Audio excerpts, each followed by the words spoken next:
Merci Seigneur. Bien-aimé Seigneur Jésus, toi le Jéhovah de l'Ancien Testament, toi qui es venu dans une chair, Seigneur, pour être manifesté comme Alléluia. Nous te remercions au Père. Amen. Parce que tu ne t'es pas arrêté à cette seule chair. Amen. Tu as voulu faire de notre chair ta chair. Amen. Afin que nous qui étions nés dans le péché et l'iniquité, au travers du sacrifice, nous puissions porter le nom de Jésus. Amen. Que nous puissions être Jésus de nouveau. Alléluia. Parce que c'est lui qui est parti en terre comme époux. Alléluia. Il revient pour être né. Sois béni et glorifié, Seigneur. Amen. Je te remercie d'avoir gardé mes frères. Oh, Seigneur. Alors que nous nous étions séparés, Seigneur. Amen. Tu as été bon envers chacun de nous, Seigneur. Peut-être que nous avons oublié tes bienfaits. Amen. Mais nous sommes conscients que tu as été bon. Amen. Et tu nous as donné assez de foi, Seigneur. Amen. Pour nous retrouver en ces lieux. Alléluia. Afin de glorifier ton nom. Amen. Afin de t'adorer toi et toi. Alléluia. Nous ne connaissons pas un meilleur lieu, Seigneur, que ces lieux ici, Père. Parce qu'ici, oh Dieu, nous entendons ta parole. Nous entendons ta voix. Nous recevons ta pensée. Qui transforme, oh Dieu, notre vision. Et qui nous amène dans le royaume de ta volonté. Seigneur Jésus. Alors que ta présence est, regarde ce peuple, oh Dieu. Amen. Beaucoup de besoins sont là. C'est toi le seul époux. L'époux qui est capable de tout. Alléluia. Prends soin de tes enfants. Est-ce que comme tu as promis, que toi tu les sauves. Et tu as utilisé le mot sozo, Seigneur, qui signifie, oh Dieu, prendre soin de leur âme, et prendre soin de leur corps. Accomplis-le, Seigneur. Alléluia. Là où il y a un besoin de guérison. Étends ta main, Seigneur, et apporte ta guérison. Je t'abandonne aux jeunes gens, Seigneur. Alors que jour après jour, tu les appelles et que tu les interpelles en ces lieux. Laisse que tu puisses disposer leur cœur. Donner à chacun plus d'intelligence. Qu'ils comprennent que ce n'est pas un homme, mais que c'est la voix de Jésus. Alléluia. Oh Dieu bien-aimé, que cette même voix, oh Dieu, puisse ouvrir notre intelligence à tous et nous montrer les temps dans lesquels nous sommes et les comportements que nous sommes censés avoir. Bénis ta parole qui va sortir. Mets l'homme de côté, oh Dieu. Nous n'avons pas besoin d'un homme. Le jour de l'homme est terminé. C'est maintenant le jour du Seigneur. Tu as promis, Seigneur, que lorsque tu viendras, tu vas te glorifier dans tes cieux. Sois le Dieu qui reçoit la parole. Sois le Dieu qui prononce la parole. Et que la gloire te soit rendue pour nous. Au nom du Seigneur Jésus-Christ. T'avons ainsi prié, demandé. Amen. Que Dieu nous bénisse. Que vous allez tous bien. Je remercie le Seigneur pour vous voir tous. Lorsque je vous vois ici, je suis content. C'est le seul lieu où je suis content de vous voir. Peut-être que vous ne réalisez pas ces petits gestes de quitter chez vous et d'arriver ici. Mais un jour, quand les roues de la vie vont s'arrêter, vous allez apprécier le temps que vous avez. Parce que le Jésus dont on vous a parlé, vous le verrez maintenant. Un jour, frère Branham était en train de voir sa tante partir. La famille était rassemblée autour de cette tante qui partait. Frère Branham lui a dit, tante, alors que tu pars, est-ce que tu voudrais que je puisse rapprocher la photo de Jésus afin que tu puisses le voir? La tante lui a dit, non, ne fais pas ça, parce qu'il est déjà à la porte. Il a même dit, beaucoup de gens ont confessé, mais très peu ont possédé. Il dit, ceux-là qui ont possédé, leur vie l'a montré et leur débat l'a montré. Gloire à Dieu. Amen. Nous allons lire la parole de Dieu. Amen. Je vais lire juste une portion de l'écriture, je vais vous laisser vous asseoir, et le reste je vais le lire tout seul. Nous sommes dans Romains au chapitre 9, où nous allons commencer à lire à partir du verset 6. Lisons cela ensemble à haute voix. Lisons la parole. Ce n'est point à dire que la parole de Dieu soit restée sans effet, car tous ceux qui descendent d'Israël ne sont pas d'Israël. Et pour être la postérité d'Abraham, ils ne sont pas tous ses enfants. Mais il est dit, en Isaac sera nommé pour toi une postérité. Verset 8. C'est-à-dire que ce ne sont pas les enfants de la chair qui sont enfants de Dieu, mais que ce sont les enfants de la promesse qui sont regardés comme la postérité. Amen. Que Dieu ajoute des bénédictions avec la parole. Nous allons nous asseoir. Moi, je vais continuer à l'écrire. Est-ce que je peux continuer à lire? Amen. Amen. Regardez ce qui est écrit. Nous sommes dans Galates 3, je suis au verset 7. Oh, les promesses ont été faites à Abraham et à sa postérité. Il n'est pas dit aux postérités, comme s'il s'agissait de plusieurs. Mais, en tant qu'il s'agit d'une seule, à ta postérité, c'est-à-dire à Christ. Le verset 29. Si vous êtes à Christ, vous êtes donc la postérité d'Abraham, héritier selon la promesse. Je vais prendre encore deux écritures, non, 4 versets dans Galates 4. Car il est écrit qu'Abraham eut 2 fils, un de la femme esclave et un de la femme libre. Mais celui de l'esclave naquit selon la chair, et celui de la femme libre naquit en vertu de la promesse. Amen. Ces choses sont allégoriques, car ces femmes sont 2 alliances. L'une du mont Sinaï, enfantant pour la servitude, car Agar, c'est le mont Sinaï en Arabie, elle correspond à la Jérusalem actuelle, qui est dans la servitude avec ses enfants. Mais la Jérusalem d'en haut est libre, c'est notre mère. Car il est écrit, réjouis-toi stérile, toi qui n'enfantes point. Éclate et pousse des cris, toi qui n'as pas éprouvé les douleurs de l'enfantement. Car les enfants de la délaissée seront plus nombreux que les enfants de celles qui étaient mariées. Amen. Amen. Que Dieu vous bénisse richement. Amen. Donc la fois passée, vous savez que nous sommes toujours dans ce sujet. J'aimerais qu'à la fin de ceci, que vous puissiez en tirer les conséquences. Parce que Marie, lorsque nous enseignons ici, il y a un but que nous cherchons. Amen. Toute prédication, tout enseignement doit suivre quelque chose. Et qu'est-ce que nous sommes en train de suivre? On n'est pas ici pour montrer des connaissances. Non. Cela ne nous mène nulle part. On n'est pas ici aussi pour chercher l'argent. Non. J'aimerais que cela soit clair.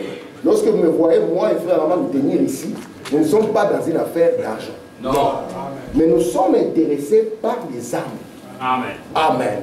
Nous voulons que quiconque qui entre en ces lieux puisse avoir au moins le privilège d'avoir connu la vérité. Amen. Et que la vérité lui soit présentée de manière claire. Amen. Et que lui-même, par le libre arbitre que Dieu lui a donné, puisse tirer ses propres conclusions. Parce que ce message n'est pas venu pour que nous puissions juste remplir un lieu. Amen. Nous sommes contents lorsque nous voyons l'église être remplie. Parce que Frère Branham dit tout prédicateur aimerait avoir des gens qui viennent l'écouter. Amen. Amen. Mais cela n'est pas notre finalité. Non. Notre finalité, c'est qu'une fois que vous venez ici, que vous tous vous puissiez entrer en Christ. Amen. Parce que c'est là où il y a les lieux du repos. Amen. Amen. Venir à l'église est une bonne chose. Ça fait partie des recommandations du Seigneur. Amen. C'est la raison pour laquelle je vous dis, lorsque vous ne venez pas à l'église, regardez très bien quel est l'esprit qui vous retient. Parce que ce n'est pas l'esprit du Seigneur. Amen. Mais venir à l'église, ce n'est pas pour venir devenir fanatique d'une église. Non. Ce n'est pas pour venir fanatique d'un prédicateur. Non. On n'a pas besoin de cela. Est-ce que vous comprenez ce que nous faisons ici? Amen. Nous n'avons pas besoin de fanatiques. Je n'en ai pas besoin. Frère Armand n'en a pas besoin. Amen. Ce n'est pas le but de ce message. Amen. Ce message est venu pour bâtir des hommes, bâtir des femmes, pour que Dieu puisse avoir de nouveau des fils et des filles. Notre joie, ce n'est pas de dire nous sommes la meilleure église de Belgique. Et alors? Amen. Jésus n'est pas mort pour que nous soyons la meilleure église de Belgique. William Branham a dit, pensez-vous où est-ce que moi je vais vous amener? Voulez-vous que je vous amène au Branham Tabernacle? Et là, les mêmes erreurs que les autres. Mais en Christ, il n'y a point d'erreur. Amen. C'est la raison pour laquelle nous avons présenté ces sujets que nous avons intitulé « Revenir à Dieu ». Non pas le revenir par les moyens de l'Église, ne pas revenir par les moyens du fanatisme, mais revenir à Dieu par le moyen de la nouvelle naissance. Amen. Et j'aimerais lire et commenter les versets que j'ai lus, peut-être qu'on les a lus rapidement. Vous allez remarquer qu'il y a beaucoup de choses. La fois passée, nous avons parlé de ce que nous sommes, parce que c'est toujours ça le sujet. Je suis convaincu qu'il y a des victoires que vous ne pouvez jamais avoir si premièrement vous ne réalisez pas qui vous êtes. Amen. Amen. Il y a des prières que vous pouvez sortir de votre bouche, mais qui n'auront pas d'effet. Pourquoi? Parce que vous ne réalisez pas qui vous êtes réellement. Amen. Vous savez, il y a des gens qui prient parce qu'ils ont peur simplement. Alléluia. Et il y a des gens qui viennent à l'église parce qu'ils ont aussi peur. William Branham me dit, nous ne venons pas ici parce que nous avons peur de l'enfer. Alléluia. Amen. Mais nous venons ici parce que nous avons compris ce que Jésus a fait. Amen. Nous ne marchons pas droit parce que nous avons peur un jour, je peux me retrouver en enfer. Il y a des gens qui ont marché correctement et qui se sont retrouvés en enfer. Amen. Amen. Même le jeune homme riche, quand Jésus l'avait trouvé, n'est-ce pas qu'il lui a posé la question, il a dit, va et respecte tout ce qui est écrit dans la loi. Le jeune homme lui a dit, je l'ai fait depuis que je suis jeune. Mais il lui manquait quelque chose. Et c'est cette chose qui lui manquait que nous devons avoir en celui. Amen. Lorsque nous vous avons présenté l'homme, parce que nous sommes toujours sous ce sujet, nous vous avons montré que nous ne sommes pas que chair. Comprenez ça? Amen. Ne pensez pas que nous sommes juste un corps. Non. Si vous pensez que nous sommes un corps, c'est juste, ça sera une grande erreur. Frère Patrick, à part la chair ici, il y a quelque chose d'autre. Amen. C'est pour cela que, quand on pense qu'on n'est que charnel, on va s'identifier comme étant un Belge, on va s'identifier comme étant un Congolais, on va s'identifier comme étant un Américain. Frère Branham a regardé sa femme. Il a dit, Meda, nous ne sommes pas Américains. Amen. Parce que qu'est-ce qui caractérise une chair? Votre chair, lorsqu'elle naît, elle reçoit beaucoup d'influence. Vous savez ça? Amen. Vous savez que vous avez une influence par rapport au nom que vous portez? Ouais. Vous savez que vous avez une influence par rapport au lieu de votre naissance? Amen. Vous savez que vous avez même une influence par rapport à la date de votre naissance? Amen. Tout cela va influer à cette chair. Et cette chair, ce n'est pas la finalité de ce que vous êtes. C'est la raison pour laquelle, quand Jésus s'est tenu devant les Juifs, il leur a dit, avant qu'Abraham fût, je suis. Ils lui ont dit, mais comment tu peux parler comme ça? Toi, tu n'as pas 50 ans. Comment est-ce que tu as vu Abraham? Mais il dit, Abraham a vu mon jour et il s'est réjoui. Il était en train de leur montrer que si vous me limitez à cette chair, vous allez manquer la vision. J'ai existé avant de venir dans cette forme et je continuerai à exister au-delà de cette forme. Amen. Parce que nous croyons que Jésus-Christ est le même. Hier, aujourd'hui et éternellement, à l'exception du corps physique. Parce que c'est Christ qui est toujours identifié dans tous les âges. Amen. Amen. Et j'insiste pour dire, vous n'êtes pas que chair. Amen. Amen. Lorsque vous vous identifiez comme la chair, vous allez manquer le but de Dieu. Dieu ne vous a pas mis ici pour juste prendre soin de votre corps. Et d'ailleurs, pour votre information, cette chair, c'est votre plus grand ennemi. Alléluia. Amen. Mais pourtant, la parole a dit, quand votre ennemi a soif, donnez-lui à boire. Lorsqu'il a faim, donnez-lui à manger. Et nous prenons soin de notre chair, n'est-ce pas? Nous ne pouvons pas dire, je vais faire 4 jours sans manger. Mais si la chair mange, il faut que notre âme aussi puisse manger. Amen. Amen. Alors remarquez, nous avons vu que notre corps est composé de combien d'éléments? 16 éléments. Amen. Notre chair est composée de 16 éléments. C'est trop Branham qui l'a dit. Amen. J'ai compris ce que m'a dit. Il voulait montrer que nous sommes constitués de 3 parties. Comme ça, je vous mets dans l'expectative de mamie. Amen. Parce qu'il ne faudrait pas que mamie échoue à l'interrogation. Alors regardez ici, notre chair a 16 éléments. Alléluia. C'est ce qui constitue notre corps. Donc si la science devait prendre les éléments, il va voir que nous sommes à environ d'à peu près 16 éléments. C'est ce que la science a découvert au temps de Frère Branham. Alors remarquez, au-delà de cette chair, tout ce que vous voyez ici, nous tous, que nous sommes ici, nous avons tous été des bébés. Vous le savez? Amen.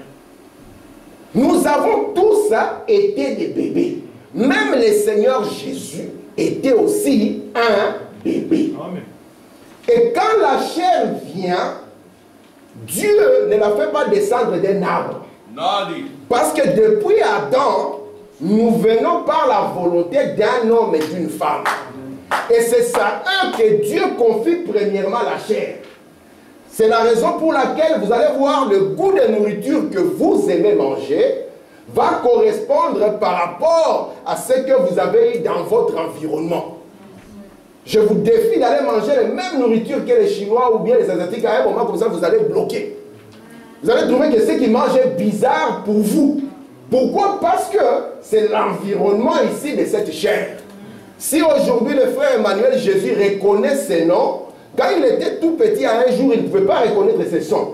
Mais c'est un son qui a été répété par les parents et lui l'a reçu. Amen. Donc, la chair ici, Dieu ne la jette pas. Lorsqu'on donne un enfant, Dieu confie cela aux conducteurs, des gens qui peuvent en prendre soin. C'est pour ça qu'une vraie mère accepterait de mourir à la place de son bébé. Amen. Une vraie mère, si vous lui arrachez son bébé, vous pouvez manquer de voir ce qui arrive. Au temps de Frère Branham, il y avait une maman. Cette maman était entrée dans le bureau d'un médecin. Et le médecin a déclaré son enfant mort. Elle s'est souvenue que le Dieu que nous croyons est capable de ramener quelqu'un à la vie. Amen. Cette maman a pris le corps inerte de son bébé. Elle est descendue à la Réunion. William Branham dit, il y avait des huissiers qui étaient incapables de l'arrêter. La maman s'agitait de tous côtés. Frère Branham, Billy Paul s'est avancé. Billy Paul a compris le problème. Branham lui a dit, va prier. Billy a dit, oh papa, ça c'est une autre dimension. Ça ce n'est pas la grippe. Ça ce n'est pas le rhume. Ça c'est une vie qui est partie. Alors que cette maman, dans le cœur d'une maman, il y a quelque chose de particulier. Elle a dit, il faut que je quitte ici avec cet enfant en vie. Elle a continué à parler, tout d'un coup, une vision est sortie. Cette vision était l'amour de cette maman. Et là, Branham a vu un bébé mexicain en train de rire. Il a dit, appelez cette femme. Et la femme a quitté là son bébé dans le cœur. Jeunes gens, ne brisez pas le cœur de vos mamans. Ça serait la pire des choses. Un jour en Finlande, un enfant avait été écrasé. Vous connaissez l'histoire. Frère Branham avait parlé de cette vision plusieurs années auparavant. Et les frères qui étaient avec lui avaient inscrit cela dans la page de garde de leur Bible. Et quand on a écrasé cet enfant, l'enfant n'était pas seul. Il y avait deux enfants. L'enfant qui était mort sur place, Dieu lui a fait grâce. L'enfant était ressuscité. Mais il y avait un autre qui était gravement à l'article de la mort. On l'a envoyé à l'hôpital. Sa maman a regardé, elle a dit non, si Dieu a guéri celui-là, il a même ressuscité celui-là. Qu'en est-il de mon enfant? Il a appelé Branham. Il dit, Branham, je veux aussi que mon enfant devienne bien. Il dit, maman, ce n'est pas moi. Il dit, non, ce n'est pas mon problème. Il dit, comment tu as fait pour l'autre? J'ai eu une vision. Il a dit, frère Branham, maintenant pour mon enfant, fais tout ce que tu veux, reçois la vision. Amen. Quelques minutes après, elle téléphone. Est-ce que tu as déjà la vision? Maman, je n'ai pas encore. Branham, tu as compris. Frère, c'est la vision. Jusqu'à ce que, avec une telle foi, il l'a vu. Dieu ne vous jette pas. Il prend votre corps parce qu'il sait qu'il en a besoin. Il a dit à William Branham, ne bois pas, ne fume pas, ne prends pas ce corps ici pour en faire n'importe quoi. C'est quelque chose dont j'ai besoin pour pouvoir l'utiliser quand tu seras grand. Si toi, jeune homme, jeune fille, tu commences déjà à entrer dans la souillure, aussi jeune que tu es, qu'est-ce que tu attends? Dieu ne t'a pas donné ce corps pour le souiller. Il veut le garder pour l'utiliser. Amen. Aujourd'hui, le monde n'a plus d'espoir. Le monde est en train de s'enfoncer. Amen. Amen. Qui est-ce que Dieu présentera comme son peuple? Je l'ai dit la fois passée, si ce n'est pas vous, c'est qui? Amen. Pourquoi vous vous retrouvez ici en Belgique? Parce que c'est le prophète qui a parlé de cela. Que Dieu permettait que ces Africains viennent ici, au milieu de tous ces païens, pour leur montrer que le christianisme est vrai. Amen. Parce que nous n'avons pas reçu le christianisme de la colonisation, non. Mais Jésus-Christ s'est révélé à nous. Amen. Alors c'est comme c'est cela. Dieu lui a donné 5 sens. Vous savez ça? Amen. Votre corps a 5 sens. Vous le croyez? Amen. Même si on vous dit dans un film, il y a un 6e sens, c'est faux. Votre corps n'a que 5 sens. Oh, il y avait un 6e sens. Le 6e sens du monde n'est pas le nôtre. Nous croyons qu'un chrétien a un 6e sens. Ouais. Mais ça n'a rien à voir avec les sens mondains. Amen. Et remarquez maintenant, est-ce que nous pouvons lire un peu l'Écriture? Je prends la Bible. Ce n'est pas à dire que la parole de Dieu soit restée sans effet. Est-ce que vous savez que la parole de Dieu a toute la puissance en elle pour vous apporter ce dont vous avez besoin? Et souvent, ce qui rend la parole de Dieu sans effet, ce sont quoi? C'est nos coutumes, nos habitudes, rendent la parole de Dieu inefficace parce qu'elle ne trouve plus de place dans notre cœur. Amen. Regardez ici. Alléluia. Car tous ceux qui descendent d'Israël ne sont pas Israël. Ah, je vais l'actualiser. Tous ceux qui sont du message, dans le message ne sont pas du message. Très bien. Est-ce que vous comprenez ça? Ce n'est pas tous ceux qui descendent d'Israël qui sont Israël. Qui vous a dit que tout celui qui est dans une église du message est du message? C'est faux et archi faux, mon ami. Amen. Parce que la loi de Dieu ne change pas. Écoutez attentivement. Pour être la postérité d'Abraham, Abraham, c'est le père de la foi. Amen. Dieu lui a donné un nom à cette lettre avec H-A-M. Et depuis ce temps-là, nous n'avons plus reçu quelqu'un de comme ça. Jusqu'à ce que Dieu nous envoie William Branham. Amen. Écoutez, ils ne sont pas tous ses enfants. Pourtant, Abraham a eu, vous savez qu'au-delà de 2 enfants, il en a eu à peu près 8. Abraham a eu d'abord un enfant avec sa femme Agar. On l'a appelé Ishmaël ou Ismaël. Il a eu un autre avec sa femme Sarah. On l'a appelé Isaac. Et puis il a pris encore une autre femme, lecteur de la Bible. Elle s'appelait Ketura. Il a eu combien d'enfants? 6 avec cette femme. Mais on nous dit ici, écoutez, pour être la postérité, pour être l'enfant d'Abraham, on dit qu'ils ne sont pas tous ses enfants. Oh. Mais ils sont les enfants de qui? Écoutez, mais il est dit, en Isaac sera nommé pour toi une postérité. Donc aussi longtemps que Dieu ne voyait pas Isaac, il considérait qu'Abraham n'avait pas de postérité. C'est pour ça que dans Genèse 17, Abraham a eu une discussion chaude avec Dieu. Dieu lui a dit Isaac, lui a dit Ishmaël. Dieu lui a dit Isaac, il dit Ismaël. Et ils se sont séparés à queue de poisson. Amen. Mais Dieu avait fait une alliance inconditionnelle avec Abraham. Il a dit, je te bénirai. Amen. Regardez la suite. C'est-à-dire, ce ne sont pas les enfants de la chair qui sont les enfants de Dieu. Amen. Est-ce que vous comprenez que la chair n'est pas un enfant de Dieu? Non. Ce ne sont pas les enfants de la chair qui sont les enfants de Dieu. Ici, tu es le fils de ton père et le fils de ta mère. Tu reçois même les esprits de votre village. Amen. Amen. Amen. Les influences de votre sang. Au temps de Frère Branham, il y avait des jeunes filles qui sont tombées aveugles. Amen. Ils sont tombés aveugles pourquoi? Parce que leurs ancêtres, leurs grands-parents, s'étaient méconduits. Et ils avaient eu des maladies. Et ces maladies se sont transmises jusqu'à ce que ça a touché cela. Amen. Donc il n'y a aucune famille charnelle qui peut dire nous sommes meilleurs que les autres. Non. Vous savez que dans chaque famille charnelle, il y a des combats, il y a des batailles, il y a de ceci, il y a de cela. C'est pour cela que nous voulons vous présenter une autre famille, une meilleure famille. Et la Bible dit toutes les familles sur la terre, toutes les familles dans le ciel portent le nom de Jésus-Christ. Or, dans la famille de Jésus, on ne se joint pas. Est-ce que vous comprenez? Amen. Dans votre famille, vous ne vous êtes pas joints. Ce n'est pas un jour, tu marchais dans la rue, tu vas bien, papa, tu dis, ça peut être un bon papa, je vais le suivre. Non. Et puis papa, tu deviens mon papa. Non. C'est parce que tu es né dans cette famille. Amen. Regardez maintenant.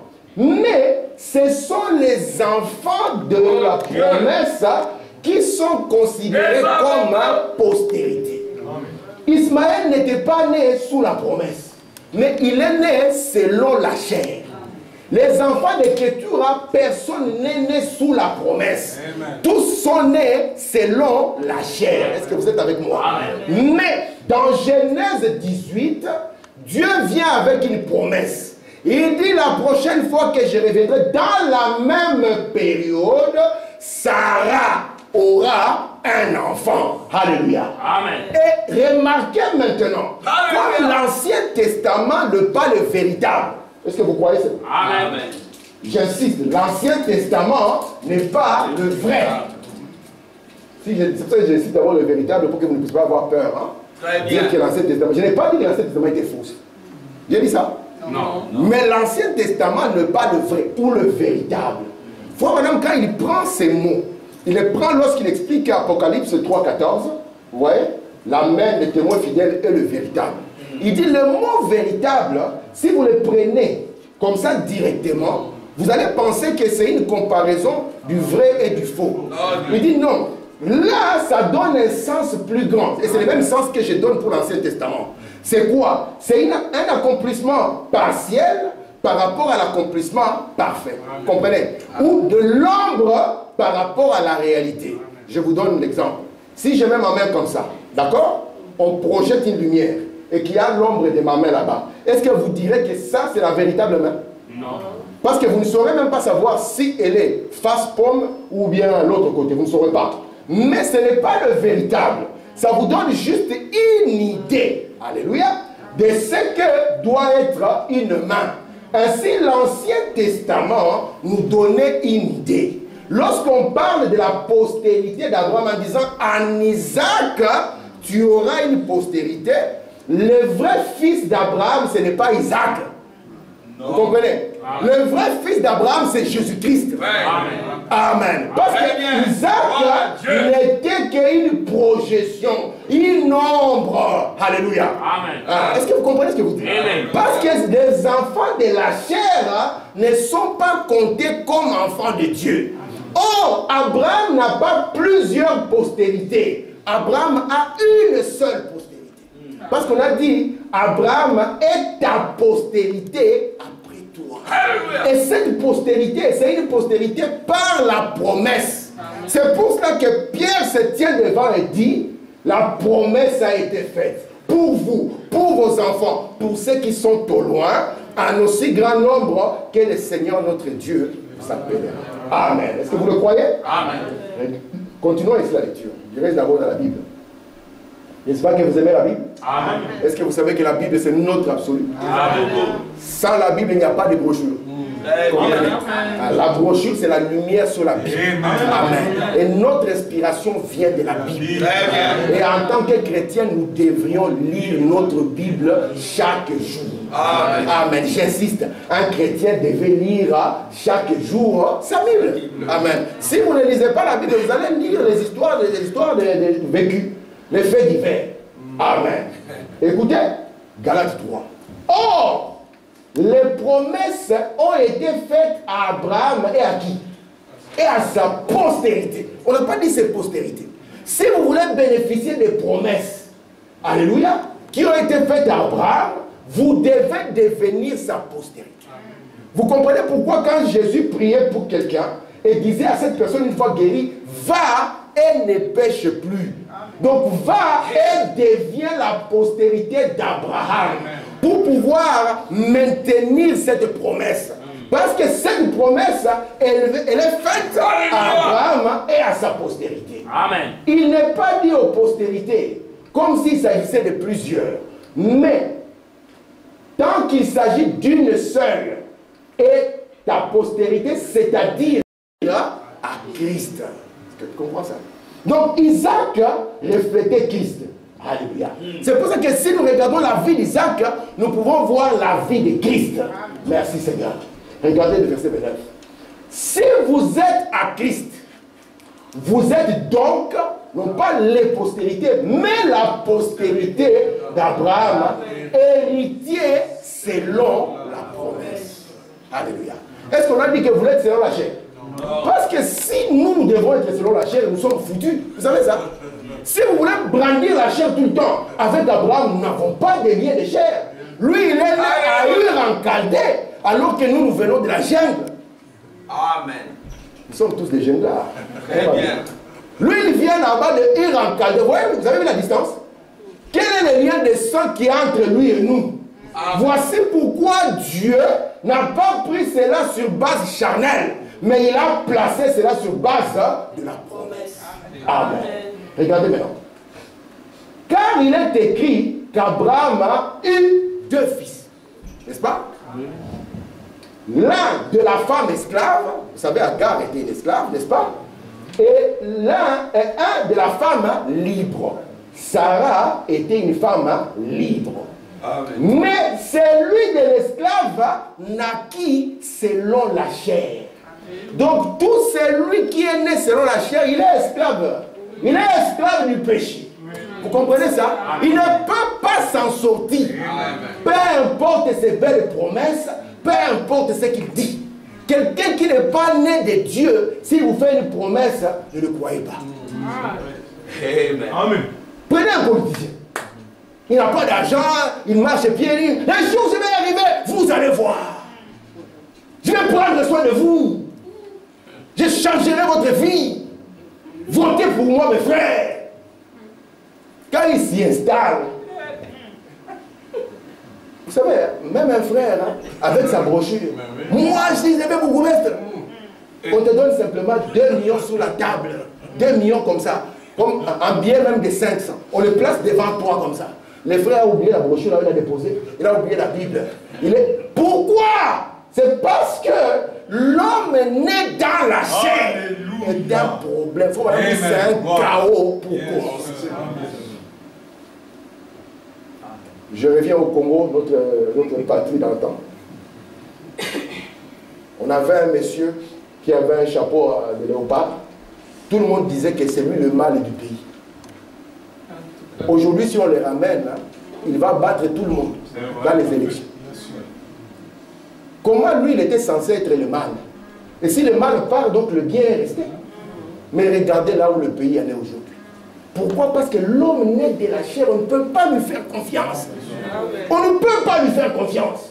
Barack Obama, quand il est monté, tous les noirs ont dit, yes, nous sommes sauvés. C'est notre jour, jour de vengeance de l'Éternel. Enfin, nous allons leur montrer. Barack, quand il est arrivé en Afrique, il a dit, à vous, mes frères africains, votre sort n'est pas entre mes mains. Un leader noir disait, vous devez comprendre que c'est un frère noir dans une maison blanche. Voilà. Est-ce que vous comprenez ce que je veux dire? Amen. Et durant les règnes de ce monsieur Barack Obama, c'est là où les Noirs ont été bien tués. Et lui n'a rien dit. Parce que l'homme né de la femme ne se battra que pour lui-même. Il va se battre pour ses enfants. Il va se battre pour son ventre. Il va se battre pour le clan qu'il a placé. Quand le pasteur de Barack s'est tenu et a dit cette Amérique, avec tout ce qu'il a fait au monde, ne peut que subir les châtiments de Dieu. Ce garçon corrompu a dit, je me distancie de mon pasteur. Je dis, vous les Noirs, voici en qui vous mettez votre espoir. Courage. Regardez la suite. Mais celui de l'esclave naquit selon la chair. Et celui de la femme libre naquit en vertu de la promesse. Est-ce que la nouvelle naissance est une promesse? Je vous pose la question. Est-ce que le Saint-Esprit est une promesse? Parce que dans Acte 2, on a dit que la promesse est pour vous. Et pour vos enfants, c'était les Juifs. Et pour ceux qui sont au loin, annoncez grand nombre que l'Église va les corrompre. Annoncez grand nombre que l'Église leur donnera des postes. Annoncez grand nombre que l'Église leur donnera des fleurs.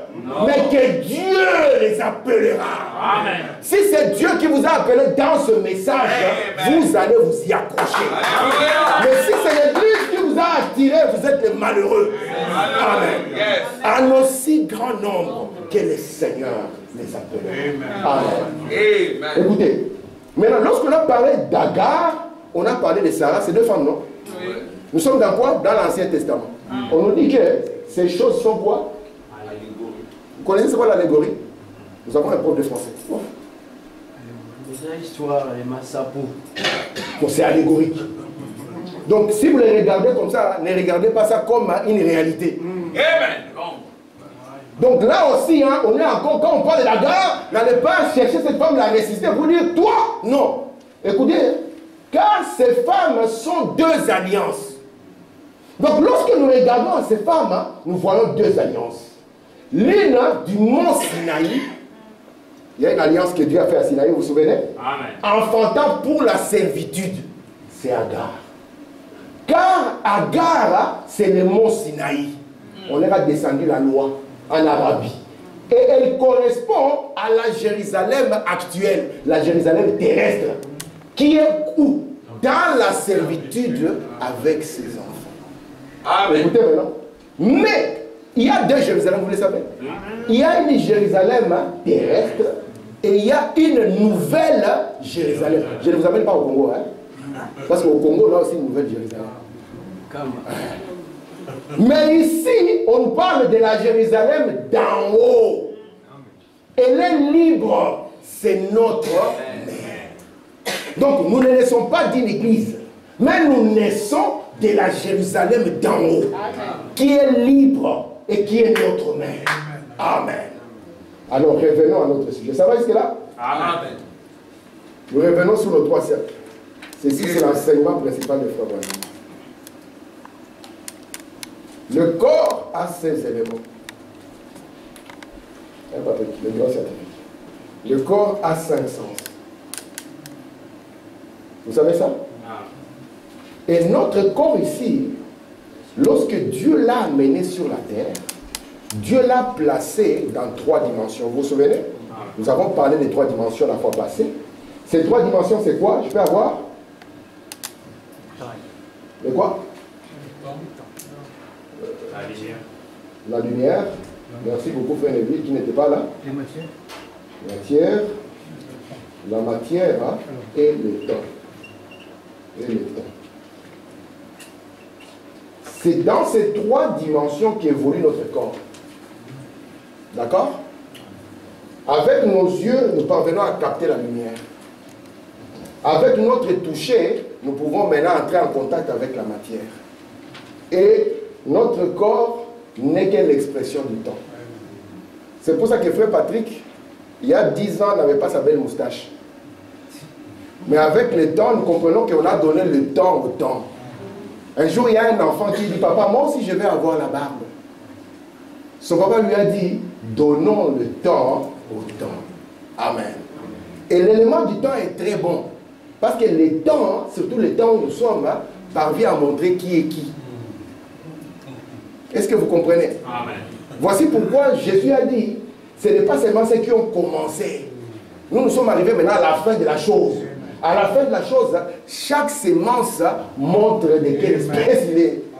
Amen. Amen. Et ici maintenant, notre chair évolue dans ces 3 dimensions. Est-ce que vous le croyez? Amen. C'est pour ça que étant nous, ici dans la chair, un élément du temps, nous sommes limités. Dans votre chair, vous serez toujours limité.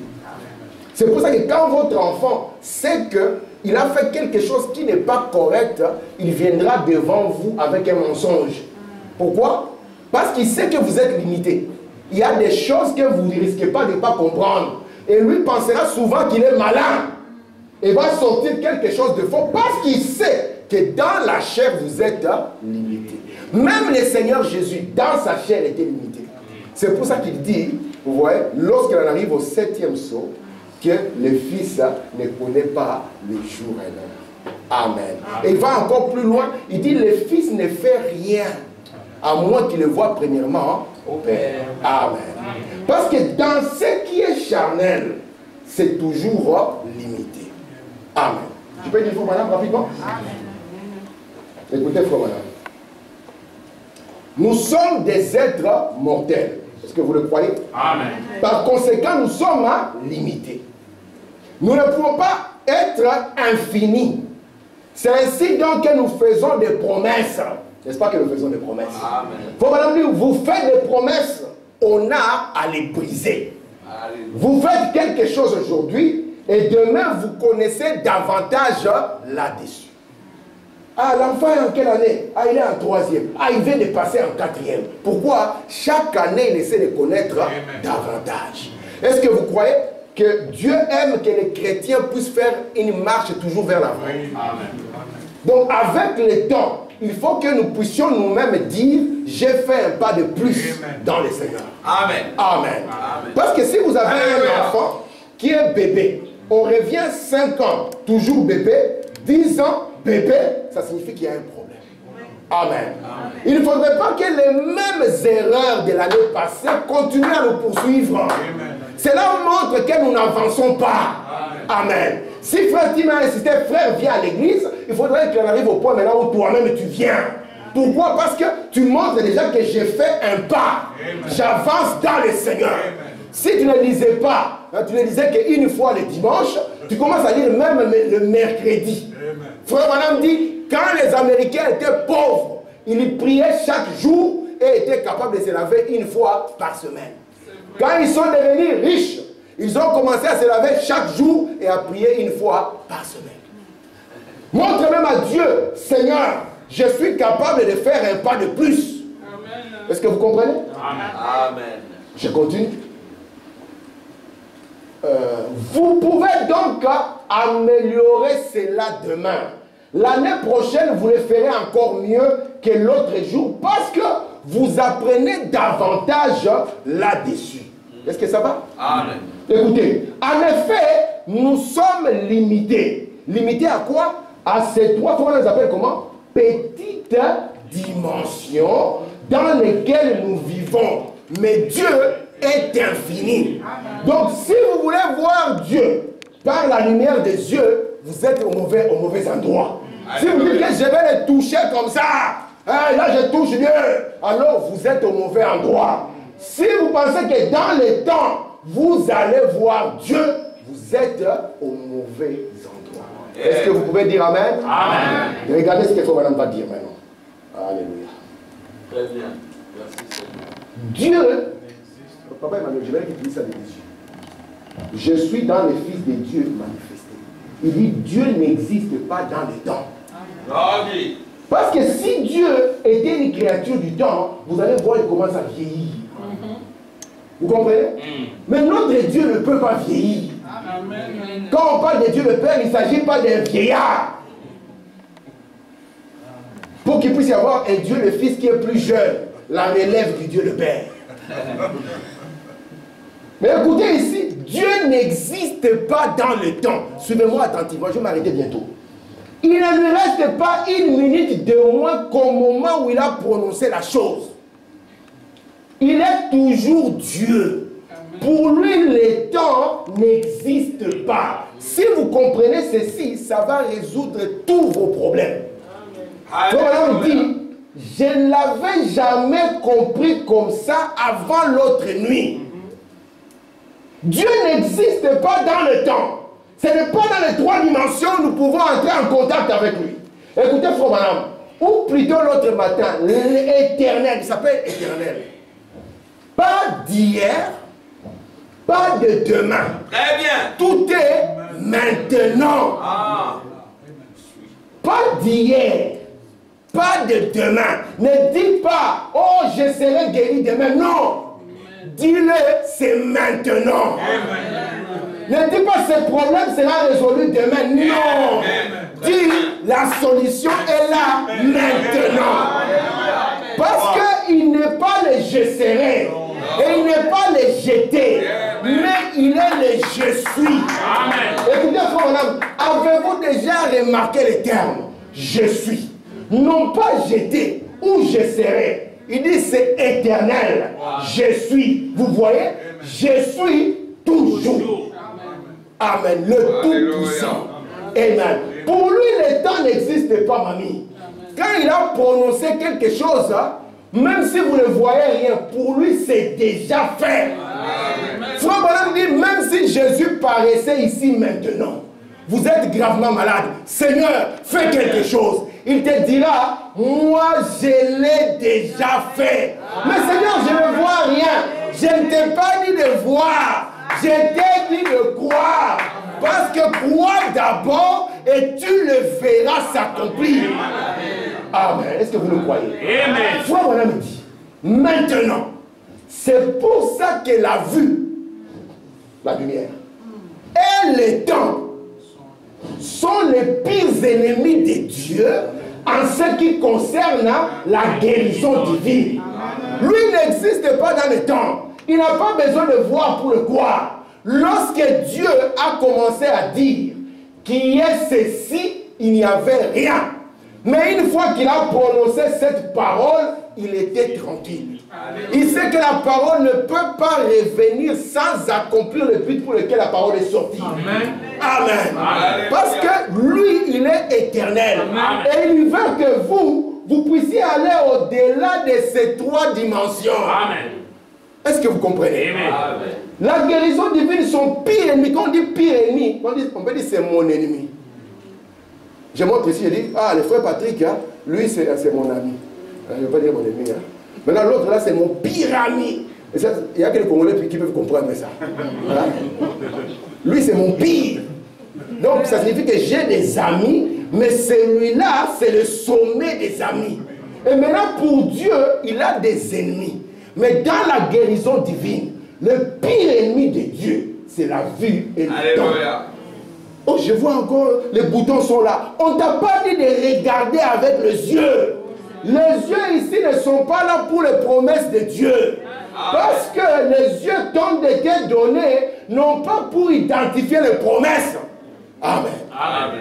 Continuons. Maintenant, Frère Branham est en train de parler à une sœur.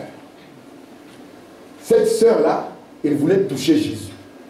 Vous savez, quand Frère Branham était dans la réunion, et il disait, le Seigneur Jésus est ici. Touchez-le. Beaucoup de gens voulaient courir aller toucher Frère Branham. Mais Frère Branham me dit, la sœur elle est là-bas. Elle ne m'a même pas touché. Mais elle a touché son Seigneur. Écoutez Frère Branham, maintenant vous l'avez touché. Juste comme la femme l'avait touché. Parce que Jésus était sur la terre. Vous le savez bien, la femme à la perte de sang. Elle a passé parmi les gens. Elle n'était pas la seule à mettre la main sur lui. Tous les gens l'ont touché. Jésus s'est arrêté et dit, quelqu'un m'a touché. Pierre a dit, papa, d'ailleurs c'est que tu prêches, papa. Ça fait que l'église ne peut pas grandir. Maintenant, au lieu encore que tu puisses simplifier, tu commences encore à vouloir nous pourrir la vie, nous-mêmes qui sommes avec toi. Les autres disent, c'est si on attend, c'est toi qui as dit que tout est déjà là. Amen. Alors que ça aurait été simple, on n'aurait plus de murs, on aurait la place, tout le monde serait là. Mais toi, tu es en train de dire que quelqu'un m'a touché. Mais regarde, Seigneur, tu passes au milieu de la foule, tout le monde te touche. Il y a les gens qui mettaient la main sur lui, mais il y a une seule personne qui a touché Jésus. Et il faut même dans la réunion, il constate, il dit, cette femme ici l'a touché comme elle était touchée lors de sa chair. Donc je vous apprends que vous pouvez encore toucher Jésus. Amen. Écoutez, frère madame, la femme l'avait, voyez-vous, juste touchez-le. Vous n'avez pas dit touchez-moi. Elle dit touchez-le. Écoutez, frère madame. Merci Seigneur. Ah, merci Seigneur, c'est là. Il dit, disant, il est le souverain sacrificateur. Maintenant, Seigneur, on va le toucher. Amen. On va dire, maintenant, Seigneur, je ne compte pas sur ces trois dimensions. Vous voyez la première des choses. Je ne compte pas sur mon toucher physique. Je ne compte pas sur la matière. Je ne compte pas sur la lumière. Je ne compte pas sur ces trois dimensions dans lesquelles je vis. Je viens à toi par la foi. Je viens. Je vais te demander maintenant d'être miséricordieux envers moi et de m'accorder ma guérison. Donc on peut les toucher, mamie, au-delà de ça. La foi n'est pas les yeux. La foi n'est pas les toucher. La foi ne dépend pas du temps. Amen. C'est pour ça que Branham dit confessez-le. Confessez-le. Dites merci Seigneur. Dites merci Seigneur. Dites Seigneur, je l'ai reçu. Amen. Amen. Parce que le temps et la vue, c'est les ennemis. Ne regarde pas au temps. Seigneur s'attarde. Si tu commences comme ça, tu vas tout briser. Alors que tu ne vois rien. Même quand le diable essaie d'infuser la peur dans ton cœur, Frère Branham dit, ne lui montre pas que tu as peur. Dites merci Seigneur. Tu l'as fait pour moi. Je vais au-delà des 3 dimensions. Et par la foi, je te touche. Est-ce que vous le croyez? Amen. Merci Seigneur.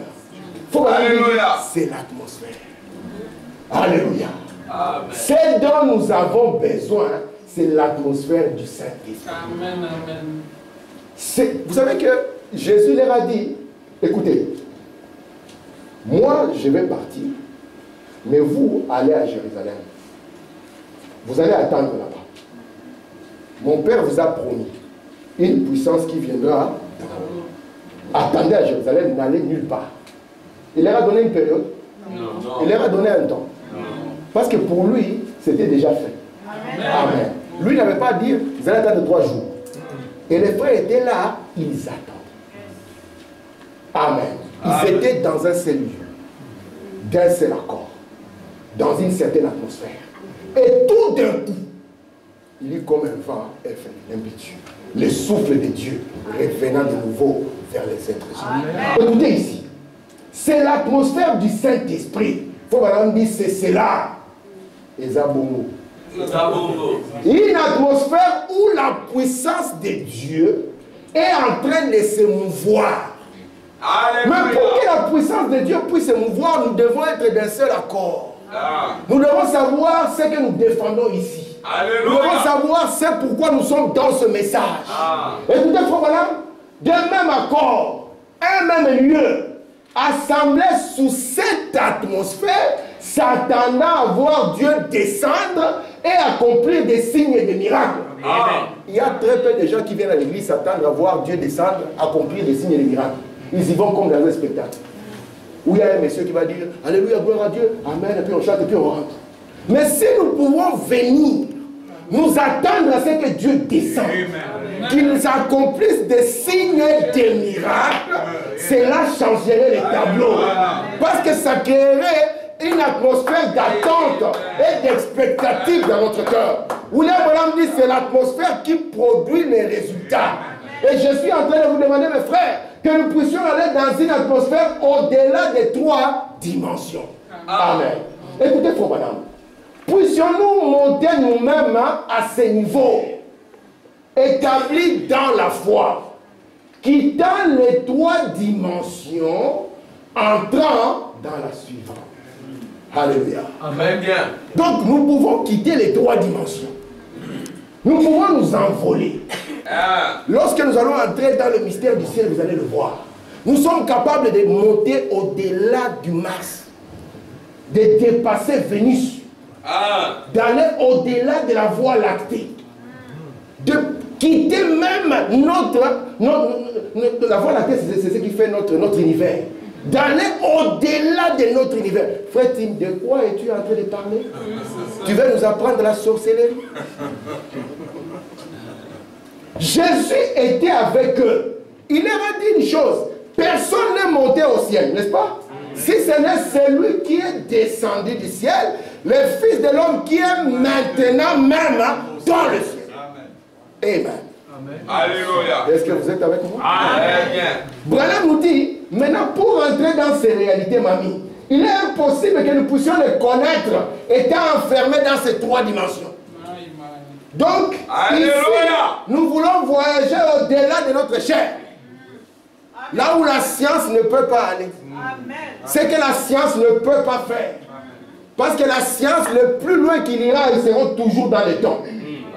Ils ne pourront jamais quitter le temps. Mais nous voulons faire comme Enoch. Amen. Mettre une marche Frère Samuel, commencez à nous détacher de la pesanteur. Parce que Jean dans l'île de Patmos a entendu une voix. Monte ici. Amen. Oh, nous voulons monter là où les réalités de Dieu sont palpables. Là où on peut toucher Jésus de nouveau. Nous avons des problèmes. Mais comment nous allons les résoudre si nous ne les touchons pas? Amen. Comment nous allons nous en sortir si nous n'entrons pas en contact avec lui? Oh, il est disponible. Il veut que nous puissions le toucher. Amen. Amen. Alléluia. La touche du Seigneur. Amen. Je peux dire maintenant? Amen. Maintenant, nous savons qu'il y a une autre dimension. C'est pour ça que nous ne sommes pas cachés. Il y a une autre dimension. Oh, yeah. Maman, il y a une autre dimension. Écoutez, nous savons qu'il y a une autre dimension qui est la 4e dimension. En effet, la science y a pénétré et a trouvé cela. Vous savez que les gens de la science ils sont plus avancés que les religieux. Les religieux ils sont simplement, je suis le plus ancien. Moi j'ai commencé à l'église avant toi. Moi j'étais baptisé frère. Et alors? Et alors? Très bien. Des combats comme ça. Moi j'étais baptisé frère. Et alors? Mais Jésus a été baptisé. Même le Seigneur Jésus, même les frères pour qui il est venu, frère baptise-moi. Il a dit Seigneur c'est trop. Non, je ne veux pas. Et non, on doit accomplir toute justice. Tu n'es pas grand parce qu'on ne t'a pas baptisé. Cela n'a pas diminué les seigneurs. Mais la science trouve des choses que les religieux ne trouvent pas. Branham me dit qu'un jour la science trouvera Dieu avant les religieux. Parce que les scientifiques sont différents. Si quelqu'un, un scientifique, déclare quelque chose, les autres ne commencent pas. Fausse doctrine. Non. Ils viennent et disent frère. Explique-moi un peu ce que tu as dit. Tu n'as jamais été en contact avec moi. Tu ne m'as jamais écouté. Mais tu as répandu partout en Belgique et attention avec ses frères, c'est le puits de fausses doctrines. Vraiment. Amen. Mais la science a trouvé une dimension, papa. Il a trouvé qu'il y a une dimension au-delà de nos sens. Écoutez, frère Branham. La science a pénétré, a trouvé cela. C'est la radio. Notre corps n'a pas de faculté qui puisse détecter la radio ou la télévision sur ces ondes de terre. Il faut savoir, les ondes de terre. Vous savez que la télévision n'invente pas les images? Non. Tu penses que si tu vas là où il n'y a pas d'onde, la télévision va t'inventer des images? Dis télévision, j'ai envie que tu puisses m'inventer la cuisine du poulet. Peut-être que ça c'est l'intelligence artificielle qui va commencer à inventer.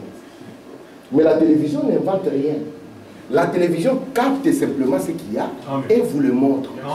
Pourquoi? Parce que là où vous êtes, ces images sont là aussi. Mais votre corps ne peut pas les capter. Vous savez ça? Amen. Si vous n'avez pas de téléphone, on peut vous appeler. Ça signifie que c'est en train de sonner autour de vous. Mais tu n'as pas l'élément qui puisse te dire, on t'appelle, ça sonne, ça sonne, ça sonne. La science a trouvé maintenant un petit appareil que tu as dans la poche, qu'on appelle les téléphones. Et puis quand ça sonne, ah, quelqu'un m'appelle. Maintenant tu prends ça, tu dis allô. Et il y a quelqu'un à l'autre bout qui te parle. Et cela n'est pas dans une dimension où tu vois. Tu ne vois pas les sons. Tu ne peux pas toucher les sons. Tu ne peux pas voir ces sons-là vieillir. C'est au-delà de cette dimension. Est-ce que c'est clair? Alléluia. Il faut même l'appel, il dit sur ces ondes de terre. Les terres, c'était avec cela qu'on était en train d'endormir les gens en même temps. Vous savez que, pour que je puisse ouvrir juste une porte ma vie, le parler en langue, le fait d'entrer en transe, n'est pas simplement pour les chrétiens. Vous savez ça? Ouais. Mais non. Amen. Le parler en langue n'est pas pour les chrétiens. Allez en Afrique, allez en Amérique latine, là où les gens sont encore en contact avec la nature. Vous verrez que tous leurs prêtres parlent en langue, ils entrent en transe. Pourquoi? Parce qu'ils sont capables de se détacher des 3 dimensions. Ils savent qu'il y a d'autres dimensions qui ont des réalités.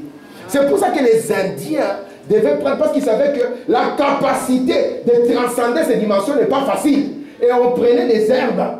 C'est de là où vient la pharmacie. On prenait des herbes et on faisait avaler cela à quelqu'un. Cela amenait quelqu'un dans des transes. Il voyait des songes et des visions. Et quand il en sortait, on lui disait, dis maintenant ce que tu as vu. pour qu'on puisse commencer à voir ce qui va arriver. Amen. Amen. Écoutez, frère Branham, je suis en train de finir. Il y a des images de la télévision qui passent ici même. Vous savez ça?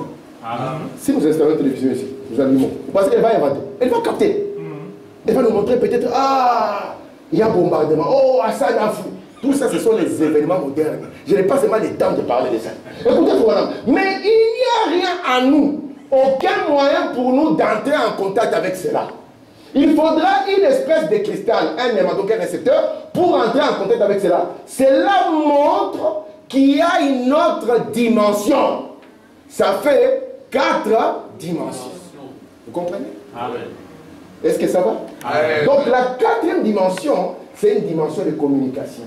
C'est une dimension des ondes. C'est une dimension hyper importante. Je vais vous montrer pourquoi elle est importante. C'est une dimension de communication. Il y a 2 mondes qui communiquent avec ces mondes et qui utilisent cette dimension. Est-ce que vous comprenez? Amen. Amen. Écoutez, frère Branham, je vais sauter cela. Je prends ça, je dirai prochainement. Écoutez. Maintenant, si je peux dire ces mots, est-ce qu'il peut dire ces mots? Est-ce qu'il peut dire ces mots? Amen. Sinon, je fais ça. Amen. Regardez. Si je peux dire ces mots, quelque chose de moi, en moi, a changé. Le frère Branham est toujours dans la salle. Tout le monde qui est là, il regarde le frère Branham. Mais Branham vous dit, quelque chose en moi a changé. Ce qui a changé, ce n'est pas sa chair. Il est toujours là. Le frère Branham dit, quelque chose en moi a changé vers une autre dimension. Vous voyez, je regarde droit à cette colonne de feu. Amen. Qui suivait les enfants dans le désert. Israël dans le désert. Combien parmi vous ont vu sa photo? Il n'y a pas de témoins ici. Amen. Mais vous avez peur de lever la main? Combien d'entre vous ont vu sa photo? Pour ceux-là qui n'ont pas vu la photo elle est là. Amen. Écoutez, frère Branham. Il dit quelque chose en lui a changé vers une autre dimension. Il dit combien ont vu sa photo? Faites voir les mains. Frère Branham, il refuse de faire voir les mains. Non, cette fois-ci, moi je montre ma main. C'est ce que je veux voir. Il faut comme ça.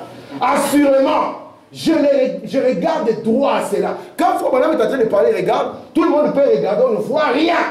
Il dit, mais quelque chose a changé en moi vers une autre dimension. Je regarde droit à cela. Elle est d'une couleur ambre, un peu jaune verdâtre. Ça tournoie. Alléluia. C'est pour ça que quand Branham a parlé de ça, disant aux gens, il y a une lumière qui nous accompagne. Nous ne sommes pas seuls. C'était la preuve dans l'Ancien Testament de l'Éternel qui est présent. Amen. Et quand Branham l'a dit aux gens, les gens ne l'ont pas compris. Mais le Dieu riche en miséricorde a pris la science pour que la science entre dans cette dimension.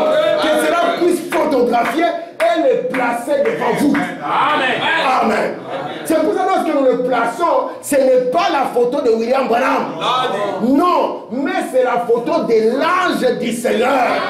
Amen. Et c'est la preuve ici que nous ne sommes pas seuls. Un jour, une soeur malade a regardé cette photo. La lumière s'en est détachée et venue vers elle. Amen. Lorsqu'en Suisse et en Jamaïque, on écoutait la bande, la même lumière est descendue sur l'appareil pour vous montrer que ce message ne vient pas d'un homme. C'est le message qui vient du trône de Dieu. Amen. Donc, cette 4e dimension peut nous amener à voir d'autres mondes. Je vous lirai une citation prochaine. Nous ne sommes pas seuls. Amen. Il est l'Éternel qui a confirmé qu'il est. De la même manière, je terminerai par cela, que vous voyez, ça c'est la vision du ciel. Alléluia. Très bien. Ça c'est la vision du ciel. C'est pour ça que ce n'est pas la seule photo. Nous avons une autre photo que Dieu a montrée pour montrer que vous êtes attachés à cette famille. Amen. Que le ciel est pour vous. Amen. Ils ne disent pas Amen. Amen. Amen. Que l'enfer est pour vous. Non. Le ciel est pour vous. Amen. Amen. Alléluia. Gloire à Je Dieu. vais lire une dernière citation qui va laisser les gens réfléchir, n'est-ce pas? Très bien. On peut lire la dernière citation qui va laisser les gens réagir. Frère voilà me dit ici combien ont vu la photo de cette colonne de feu. Vous voyez, c'est une autre dimension. Vous voyez? On dirait, je regarde juste vers elle. Elle est suspendue juste là à côté de cette femme. C'est comme ça que ça a tiré l'attention des femmes. Regardez maintenant. Il y a des gens qui peuvent voir l'atmosphère du ciel, mais il y a aussi moyen de voir l'atmosphère de l'enfer. Parce que la quatrième dimension, c'est la dimension de communication. C'est par cela que le ciel et l'enfer communiquent vers nous. Est-ce que vous me comprenez? Amen. Est-ce que vous me comprenez? Très bien. C'est par cette quatrième dimension. Frère Branham va plus loin, il dit toutes les maladies sont les maladies de la quatrième dimension. Ils viennent de cette dimension-là pour entrer ici. C'est pour ça que nous parlons de la démonologie domaine physique. Mais il commence comment? La démonologie, un démon qui vient pour pouvoir devenir palpable. Et on va voir, c'est un cancer, c'est une tumeur. Amen. Terminons par ceci. Est-ce que vous le croyez? Amen. C'est notre dernière citation, n'est-ce pas? L'autre jour, quand nous sommes rencontrés chez Frère Jacques, pour en parler d'un monsieur, c'était un juif qui s'était converti. Il s'appelait Rabbin Pentecôtiste. Il est allé à l'hôtel Washington Urey et une dame le connaissait. Elle lui disait, Rabbin, dit-elle, nous avons une belle chambre pour vous. Mais dit-elle, il n'y a pas de télévision. Rabbin, nous avons une belle chambre, mais il n'y a pas de télévision. Écoutez les rabbins. Cette histoire, c'est l'enfer vision. Jetez-la dehors. Amen. De toute façon, je n'en veux pas une dedans. Très bien.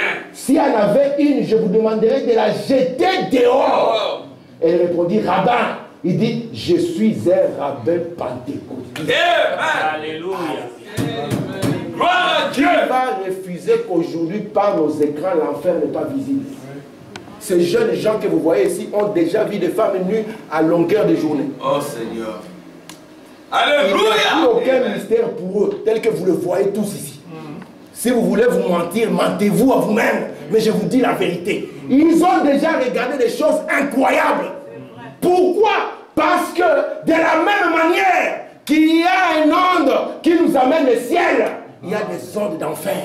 Ouais. Amen.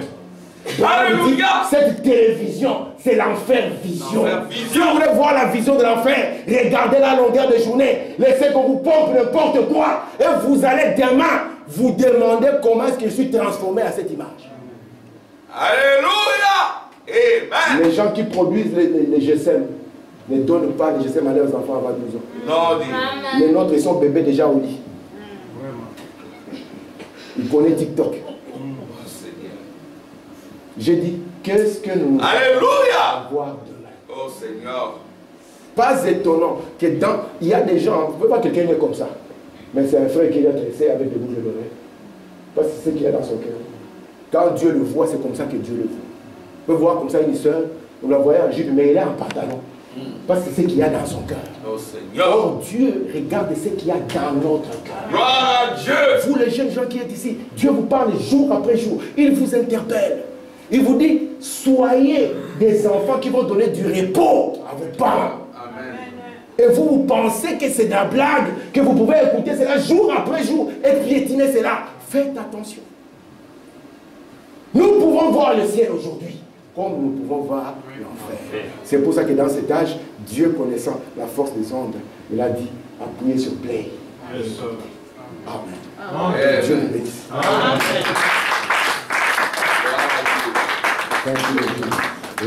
Alléluia. Est-ce que vous aimez la parole? Alléluia. Nous allons nous mettre debout.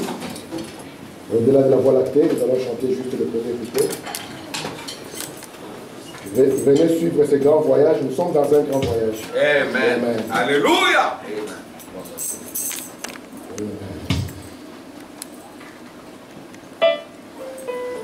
Amen. Alléluia. Amen. Gloire à Dieu. Au-delà de la voie lactée, faites ce que au-delà de la voie lactée.